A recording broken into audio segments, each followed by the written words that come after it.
Now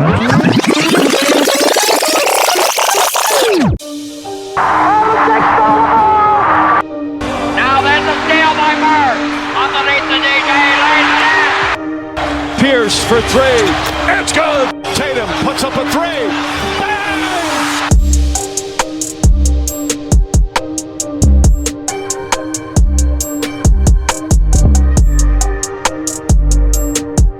Welcome to the Celtics Rewind. I'm JP. And I am Nat, the GM. What's up, y'all? Howdy, Celtic fans. This is episode 14 of the Celtics Rewind, talking all things Boston Celtics. We are back from our break and all that, so hopefully everybody had a wonderful week so far and a wonderful Super Bowl weekend. JP, the franchise here. Got Nat, the GM. What's up, Nat? How you doing? What's going on? I'm feeling good. How you doing? I'm still recovering from the Super Bowl, all them commercials and Usher dancing, and then just the game down the wire too as well. So I'm still kind of recovering, but Boston Celtics had their game yesterday. We'll talk about that later on, and we're still the best team in the NBA at 40. I mean, yeah, obviously we're just the best team in the NBA at 41-12. So, but before we get into the games and everything, let's go ahead and talk about the pickups the Celtics got. They got Xavier Tillman from the Memphis Grizzlies for 2 second-round picks, sending Lamar Stevens over there to the Memphis Grizzlies, and they also got Jaden Springer from the Philadelphia 76ers, and they sent over the 2024 second-round pick, and then they sent Banton over to the Blazers and also give them cash considerations, and then they sent back a protected second-round pick. What do you think about the trades? Was it a successful trade for the Celtics to get Xavier Tillman and Jaden Springer, in your opinion? 100%. So Xavier is Tillman. Let me call him Tillman, but Tillman is a guy that he played very well versus the Lakers, and he played very well against Anthony Davis. If people don't remember, he is consistent. He's a very strong big, but he's a guy that you can depend on. Not much of an offensive player, but that's okay. Big body and doesn't hurt you. It's what they needed. They lost some size, getting rid of some guys, just to get better. Now they've replaced that size with a guy that has played some meaningful minutes in the playoff. Very smart pickup by Boston. And as far as can you say the other gentleman's name? Yeah, Jaden Springer. So the thing about Jaden, if people remember last year when he got a little bit of time, very feisty, guard, good defender, offensively he's gonna get better, but you can't go wrong if I put him in. I make him almost equivalent to when Davion Mitchell was put on Steph Curry in the playoffs last season, and Davion Mitchell not necessarily an offensive player either, but when you talk about defensively, he changed the course of that series. They went on to lose, but they went to lose in Game 7, and he made Steph Curry's life hell. So I love the pickups, and it can't hurt us. Yeah, I do like the pickups too as well. Xavier Tillman, it really cemented the Celtics big in my opinion and everything. Because we was thinking like Kelly Olynyk was a name that they mentioned. Andre Drummond was another name that they mentioned. So getting Xavier Tillman and not really doing anything to affect the team, that was a really solid pickup. Another solid big, like you said, a really good defender who's really physical too as well. So like we seen games like Zion got all that power, but Tillman stayed with him and all that. A guy that can move his feet with the guards and the bigs too as well. The only Absolutely. downside is rebounding, which is not an issue for Boston, as Boston is the best team in terms of rebounding based on the stats in the NBA. Jaden Springer, I like him just like on the defensive side, coming off the bench and all that. Because sometimes the defensive people off the bench, not really great, but like he got an upside potentially, offensively maybe, but defensively he is really good. What I really wanted though was like another guy that could come off the bench to score the basketball consistently. That's what I was looking for. And I thought, the best shot could have got Alani Walker out of Brooklyn, or maybe an Otto Porter Jr. out of Toronto, for an example, maybe a Patty Mills in Atlanta. Just need a guy that could come off the bench and score and can be a ball handler too as well. Because when you look at the Celtics team, they're not really good off the bench in terms of bench scoring. They are like bottom 2 in the league in bench score. So I thought they could have got another guy that could score off the bench and all that. But they could get somebody from the buyout market, that could come off the bench, because they got one more spot available. If Queta's not going to get it, which I think they're probably going to move away from Queta, since they got Xavier Tillman though, and I hate that for Queta because he's been. I don't think it's Queta that they're going to move off of. I think it's Cornette, because I think it's Cornette. And not to cut you off, but I do think they got for insurance on these guys. And Al Horford, a little bit older, needs less mileage. Keta can really get in there. He could be a nice little bruiser, and he's a guy that gives you everything he has. I love Keta. I think he does great things, and he rebounds well. When you talk about Tillman, though, I think that just the bruising of it with the way the NBA is right now, I like Cornette, but I think that he's the one that loses out, and I think it's situational. And I think that Tillman offers them versatility that they did not have, prior to this trade. Exactly. Yeah. It's going to be difficult, like you said, I want to see Cornette leave, but at the same time, it could be Queta because he's not on a fully guaranteed NBA deal. He's just a two-way and all that. So we'll just have to wait and see what Brad Stevens is going to do and all that. Now, speaking of the buyout market, we only are allowed players that are coming into the season making, less than $12.4 million on their salary. So looking at these examples like a Corey Joseph, or like a, Gallinari, or, a highest name, James Bouknight from the, he was with the Charlotte Hornets, and he was a hot name, hot commodity. Marcus Morris, if he's not playing, he's probably going to be going to Minnesota from what I heard though. But what name do you from that buyout market would you think could really benefit Boston, and also could get that last roster spot? So the issue that I have with the buyout market, I was actually hoping that Dinwiddie would still be there. But he's not, so there's one, and you said it and it just like left my head, the guy that I'm talking about. Jesus. Is it Bouknight? Nope, go back, name him again. Okay, Corey Joseph, Gallinari, Bouknight. Thank you. Gallinari is the one for me. Gallinari is the one for me because he is a guy that can play the 3 or the 4 and stretch the floor. That's it. That's all you need. You have a bunch of defenders. You have a bunch of guys that can get after it. You have that already. Now, this is what I think people are missing, and this is what I'm interested in when it comes to the Boston Celtics and them in the playoffs, but testing this out in the Eastern Conference regular season. I'm interested in them starting Tillman, putting KP at the 4, Tatum at the 3, Brown at the 2, and I'm interested in them choosing between Drew and D. White to go to the bench, because then I want to see if they'll take Drew or D White, which I think it should be D White, off the bench with Gallinari and then Keta, and then let Peyton Pritchard roam, and then O'Shea Brissett, get after it defensively and cause some havoc. To me, that gives them a killer starting five, and that is something that I want to see.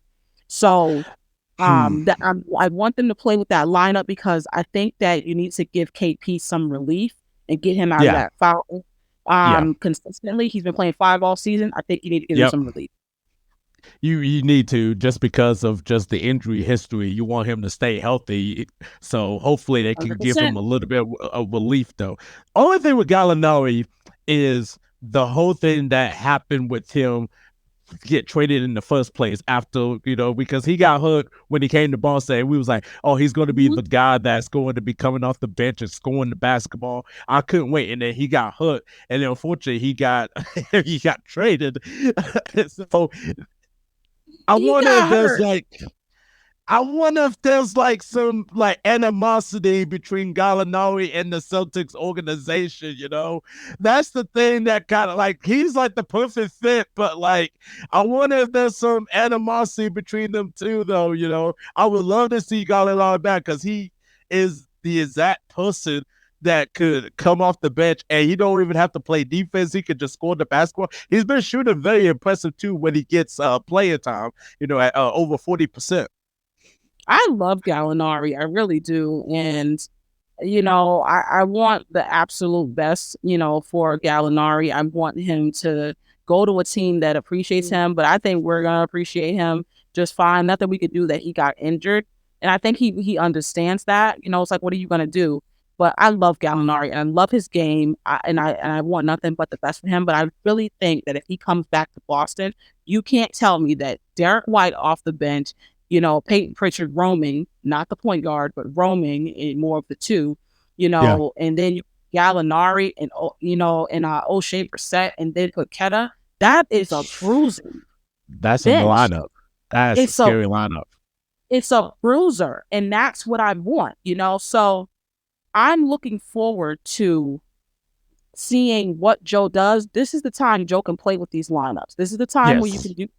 This is the time where you can see what you have. But I need to see this happen, and I think that it's going to work wonders for the Celtics if they get this done. Doesn't matter what the rest of the East does, because I think that they're going to have enough where they're just going to, they're either going to beat teams between 5 and 10 that are really good, other contending teams, or they're going to blow you out. Yeah. The other person I'm really interested in to see could be an Otto Porter Jr. If the Jazz is thinking of just, he just gets bought out and he becomes a free agent. If Boston gets a chance to get an Otto Porter Jr., and you was talking about the non-Tatum minutes is a problem, Otto Porter Jr. can help benefit that one. He can score off the bench and can play defense too, a bigger defender too as well. You could put, like you said, you could put him at the 3, and you have, Peyton Pritchard, you have Derek White, you have Quetta, you have all these people, and Brissett. You got all these people. I mean, he would be a nice fit too as well. So Gallinari and Otto could be a nice fit for Boston. Like I said, that bench scoring just has to be a lot better than it is stat wise. So we'll see what happens. Like I said, Brad Stevens is not done because I know he's really trying to contend for a championship. So the next this year and next year too as well. So I can't wait to see what other moves he's going to make though. But speaking of just the moves and everything, Boston, the first team to 40 wins. Yes. And they got it a lot faster. The last time you seen the Celtics team get it faster to 40 wins was the 2008-2009 Boston Celtics after they fresh off a championship. They got there in 49 games, and the Celtics got there in 43 games. So your thoughts on Boston's 40 wins so far in the season? I think that number one, they've earned it. I think they've played relatively great basketball and some of the best basketball I've seen them play, honestly, in a long time. I have complete confidence in this team, especially even going through the East. I have these guys doing what needs to be done, and learning from last year, learning from the year before, and getting there. It makes sense to me. They are the most cohesive bunch in the East. They are the bunch that they are gelling. They are the bunch that are sacrificing. This is the unit. These are the guys. They love playing together. There's a lot of joy out there. They are resurrecting careers as well. Now you're looking at Kristaps Porzingis. If you think about it, 8 months ago, people were talking about Kristaps being a guy who did not play up to his potential, and he wasn't this, he wasn't that. I haven't heard a peep about Nope. Kristaps Porzingis. In a while. Kristaps Porzingis is a guy I've enjoyed watching for almost 8 years. Yeah. And a guy that people need to understand. You don't always have to be the guy. Sometimes your talent is complementing somebody else and making or the team better, and that's who he is. And your game better, and you flourish. That's what happens. This man has played against all the top teams.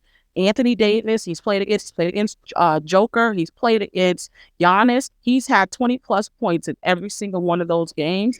He's had timely shots, block shots. He's rebounded well. He's done it versus all the guys everyone talks about. This team is very fun. I think that they are smarter. When you get beat up, a few times, you'll understand maybe I should start moving and ducking and dodging, and do some counter moves so I don't get hit. I think they learn that. So when it comes to them and this 40 wins, I couldn't be more proud of them. Even in their mistakes, they're still winning ugly games. They lost every ugly game last season, every ugly game season before, and they had to turn it off late. They were losing ridiculous games. Now they're able, and I'm sorry, but every team, you're not gonna blow out people. Every team is not a blowout. It's just not how it works. But they are able to take these games. All right, we're down 10 in the third. Let's start playing through KP a little bit more. And now they're up 5 going into the fourth. Midway through the fourth. They've learned how to play, with each other. And also, I want to give a lot of love to Drew Holiday. Drew Holiday is on as of late.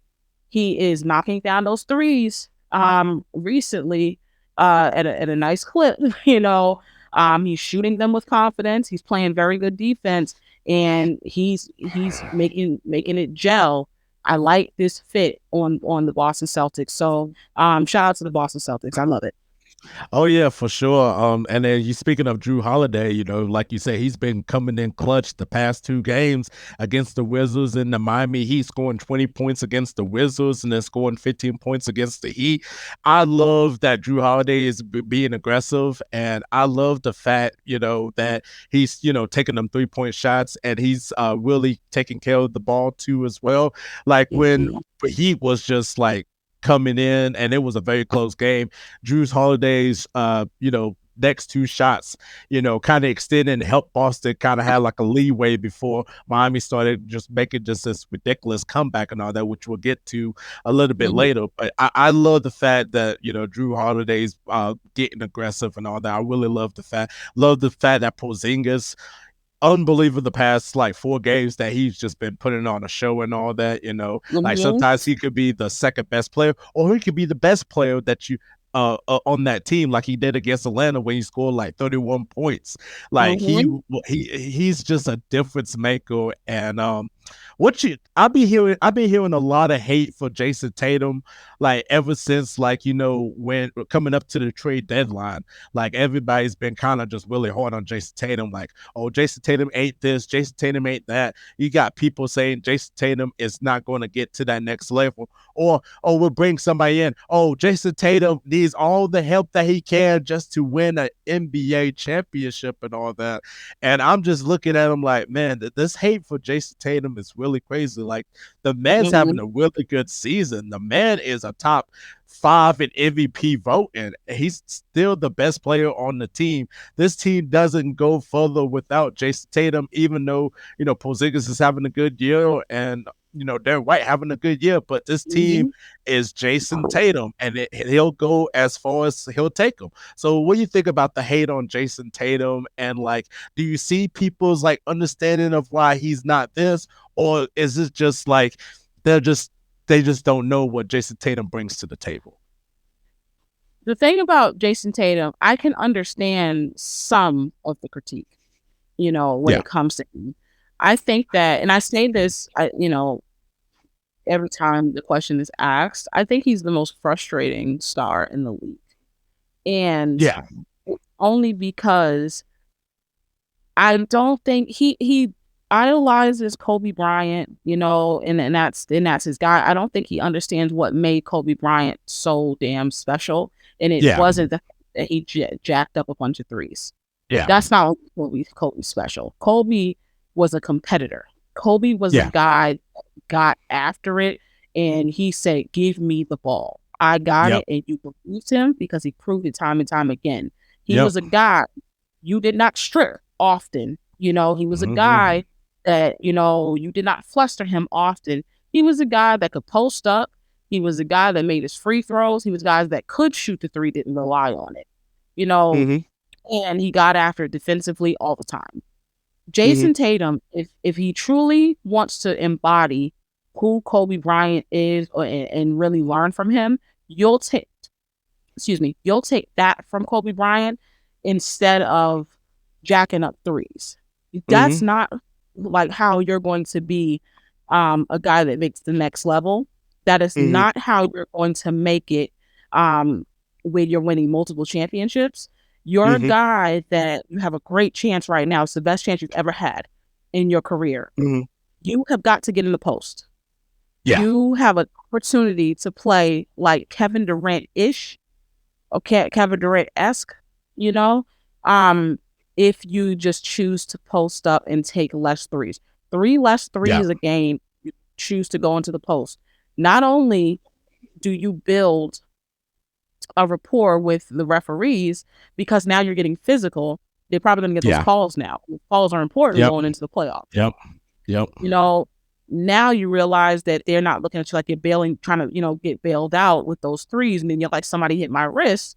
But it's like, it's hard to get those calls so far out from the basket.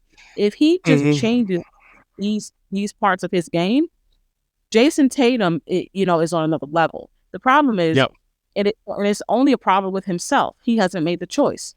For some reason, he's comfortable with thinking it's okay to jack up 10 threes a game, and it's just not how you best utilize your skill set. It's not how you best utilize your skill set for your team either. This team would be unstoppable if Jason Tatum makes the decision. It's a quick decision. I am going to post up. And if he does that, you will see a difference in his game and how people, basically have their opinions of him. You will see it change drastically. Yeah, I think it just comes down to it's just the mental aspect of Jason Tatum, because he can do everything. It just needs to just click with him that I can't take many shots. I need to get in the post with a smaller guy on me. I need to get into the hole to get more free throws. I don't need to get frustrated with the referees if I'm not getting calls and everything. So I feel like he could take it to the next level, but that's only if he wants to. And it's sometimes, like I said, it could be great or it could be frustrating. Like you say, he is the most frustrating star in the league, so it goes by choice too as well. And speaking of choice, looking at last week's games and all that, the Celtics had a perfect 4-0 record last week right here. We ain't gonna really get too much of the games and all that, but they did destroy a depleted Memphis Grizzlies team. But shout out to Scottie Pippen Jr. He had a good game along with G.G. Jackson too as well. I love the Marcus Smart tribute video that they did for Marcus Smart. Any thoughts about that? Shout out to Marcus Smart, by the way, and thank you so much for what you did for the Celtics organization too. Absolutely. Shout out to Marcus Smart. He will always be a Celtic. Yeah. There are just guys that you look at and be like, that's a Celtic. He will always be a Celtic. Doesn't matter where he plays, you are a Celtic for life. He played here for a long time. I think about 10 years, and that's a long time with one organization, and he was a staple in us having to rebuild. He was a staple for the 1 seed or top 3 seed or whatever. He will always have Celtic blood, Yeah. and there was a toughness and a grit that he brought to this team that it has helped, to basically establish identity even today. So just shout out to Marcus Smart, and I hope that next year the Memphis Grizzlies get healthy, and which they will be, and hopefully they go on another run. They'll miss the playoffs this year, but hopefully next year they just go off on a run, and he's a part of that, and he's a part of some success. You hate to see guys like that go to teams that consistently stay, in the bottom, half of the league. That's just unfortunate. So I wish all the best to Marcus Smart. Yeah, it's just the nature of the business, unfortunately, But like you said, shout out to Marcus Smart, and hopefully we'll see him, bounce back next year, and hopefully the Grizzlies be healthy and get on the run next year. And then facing the Atlanta Hawks, well, wasn't really much of a game, unfortunately. We shot the 3 better than Atlanta, and Kristaps Porzingis had 31 points, and Derek White scored 12 of his 21 points in the fourth quarter too as well. I forgot to mention there was no Jaylen Brown with the Grizzlies. There was no Drew Holiday for Atlanta. A good win for Boston. And then going up against the Wizards, I didn't really expect it was like a flip flop.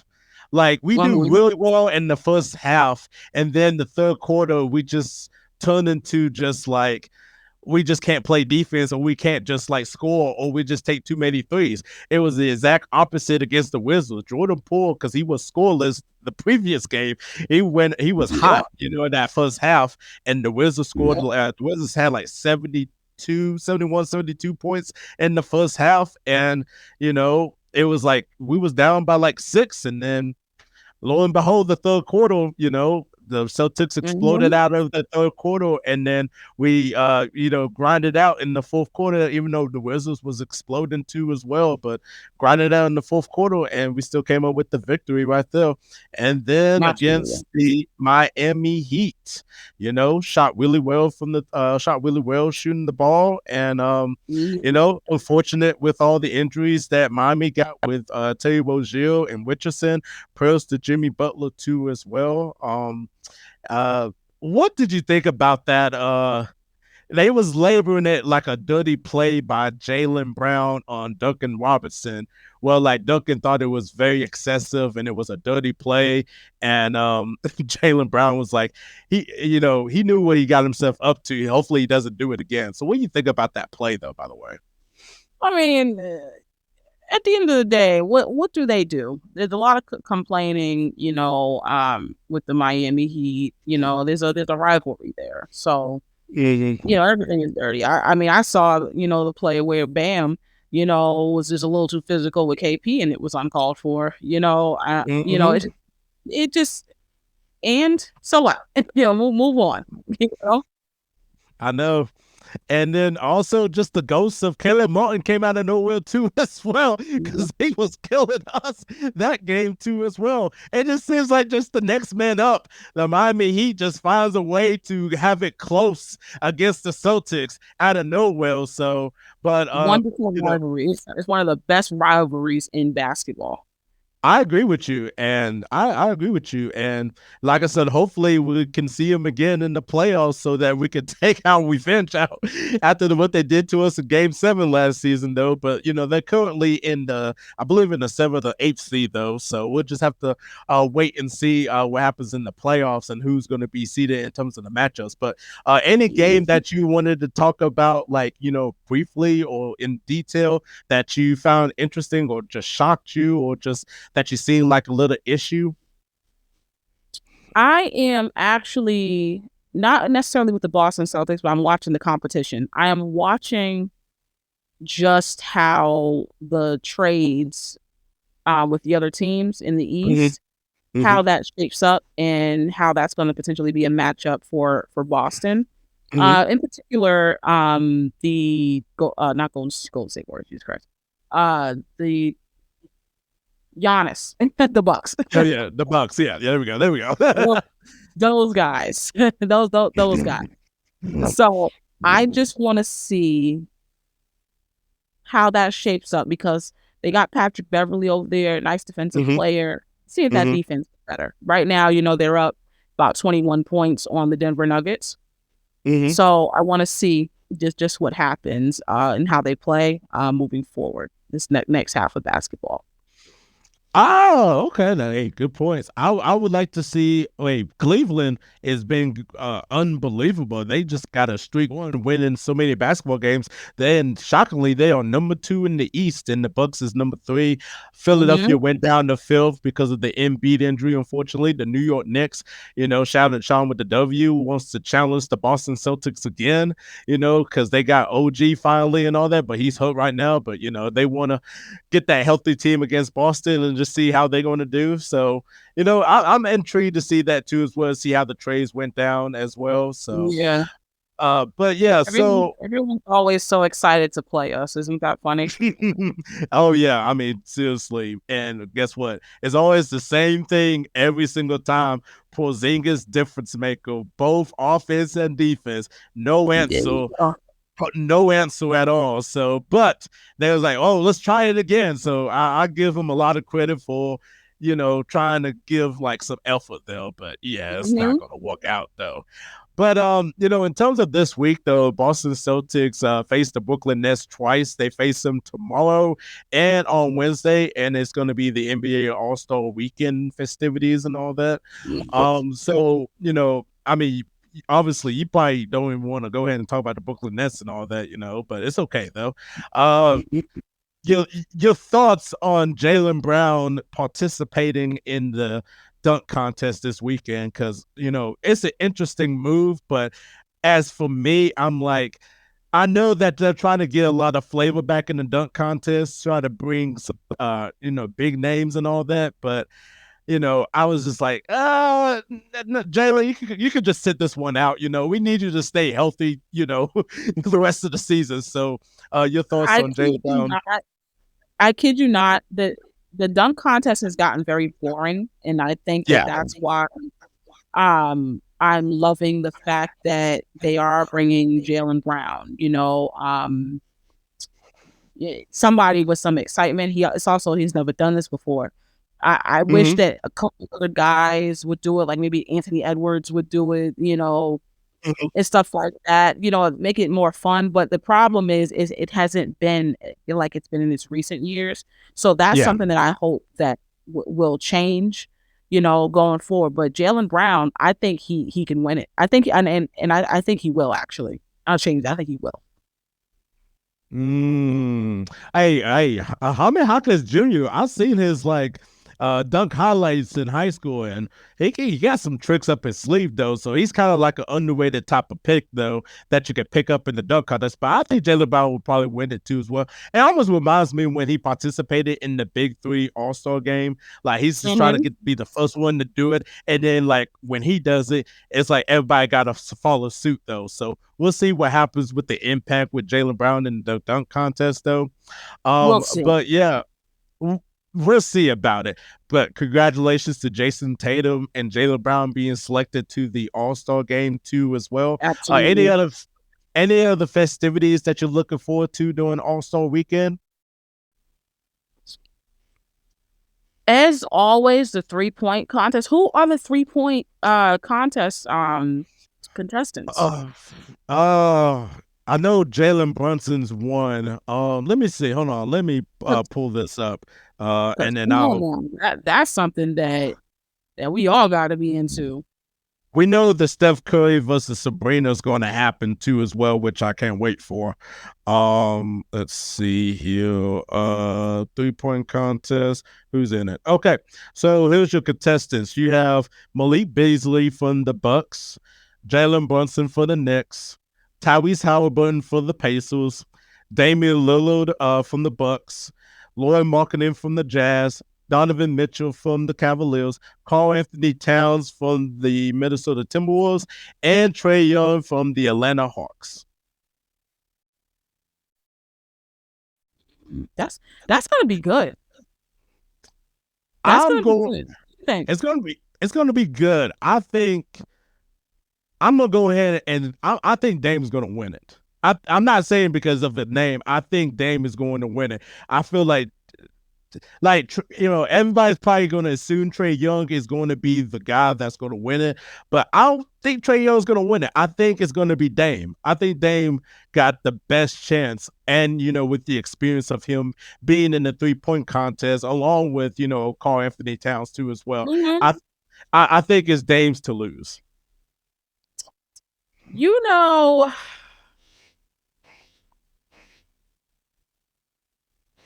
You might be right. I like Dame's chances.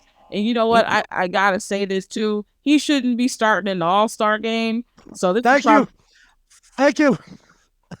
This should probably be the only thing, that he should start into. It's ridiculous. I was like, so Jalen Brunson is not started? And I'm a Celtics fan, and I was like, yo, he is not starting and Dame started? Oh my God. Dame needs to give up his position and be as a reserve and give it to Brunson, because that was ridiculous.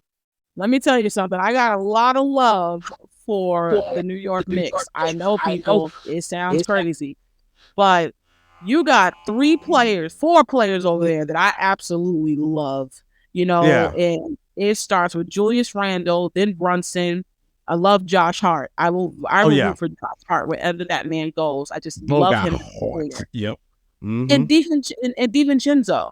Those are the 4 players I absolutely love to watch, and you have all 4 of them. So I have no hate in my heart for the New York Knicks. Jalen Brunson, people, is a starter in that All-Star game. We need to.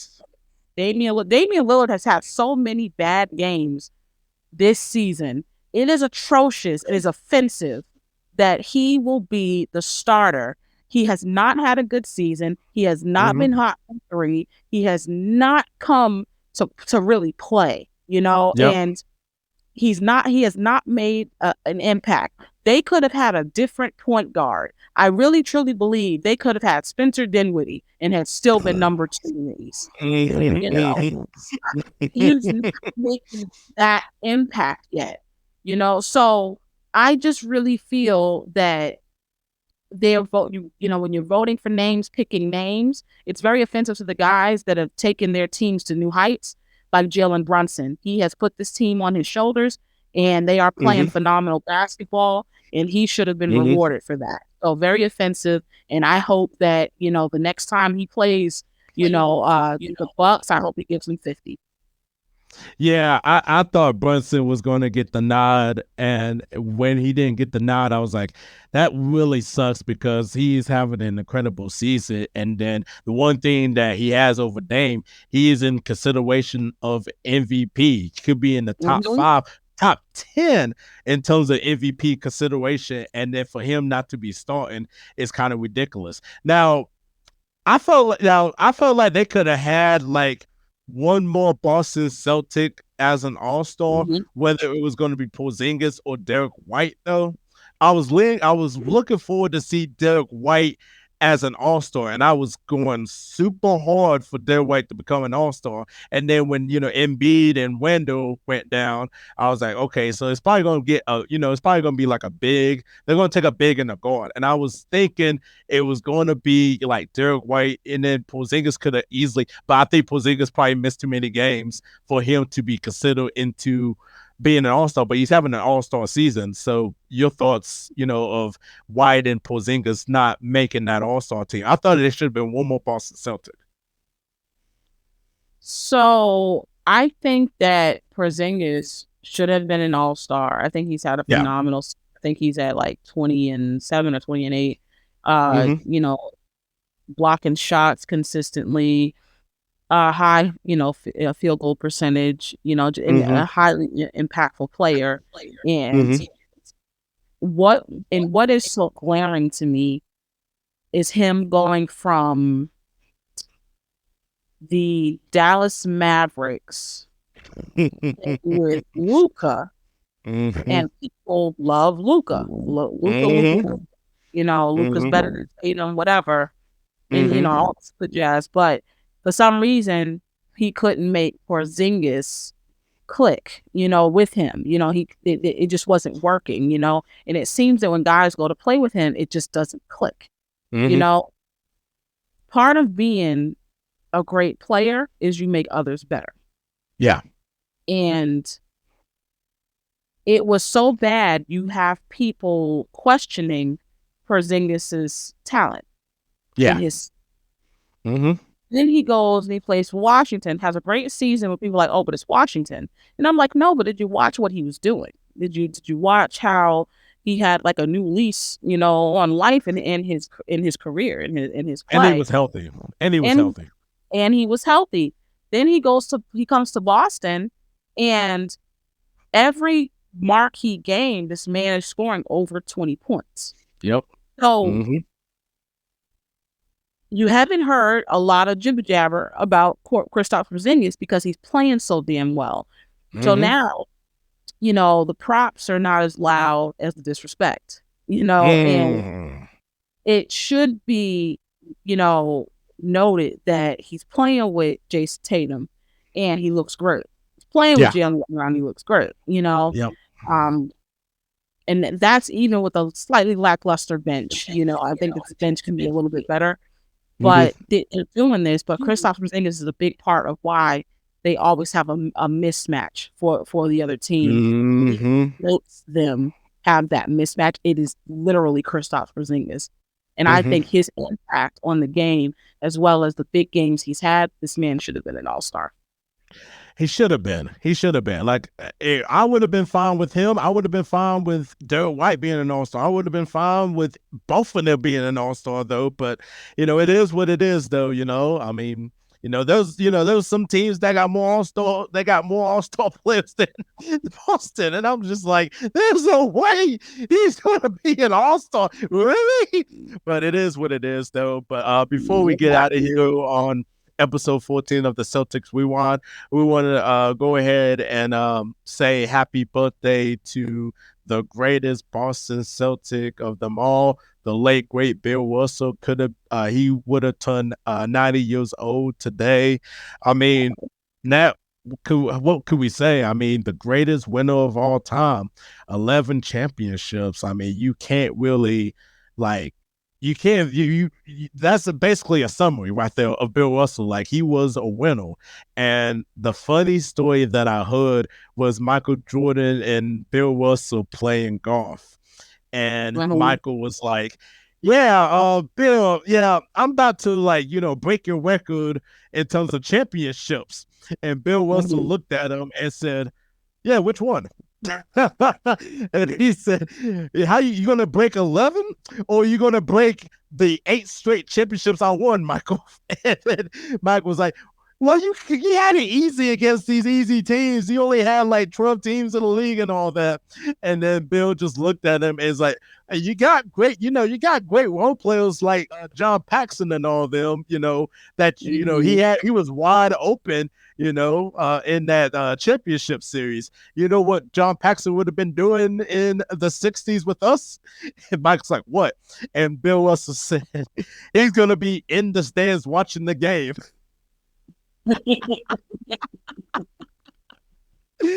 Oh my God. When I heard that story, I said, man, Michael Jordan just cannot win. He cannot win. So that's one of those.